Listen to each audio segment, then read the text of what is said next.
few moments later.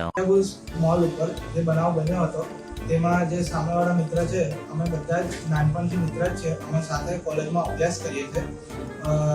જે દિવસે આ ઘટના બની તે દિવસે એમને અમે અમારી જગ્યા ઓફિસ પર બોલાવેલા હતા અને નાની મોટી બાબતે મિસઅન્ડરસ્ટેન્ડિંગ થતા તો હાથ મારીને અમારા વચ્ચે અંદર ઝઘડો થઈ ગયો.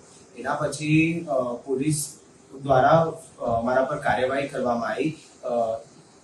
અટકાયતી પગલાં લેવામાં આવ્યા, જેમાં અમે પોલીસે પૂરેપૂરું કોઓપરેટ કર્યું અને પોલીસ દ્વારા અમને કાયદાનું ભાન કરાવવામાં આવ્યું અને અમે અમારીથી જે કંઈ કૃત્ય થયું છે તેને પર અમે અમારી ભૂલ માનીએ છીએ અને આગળ આવું કંઈ થાય નહીં એની અમે બાંયધરી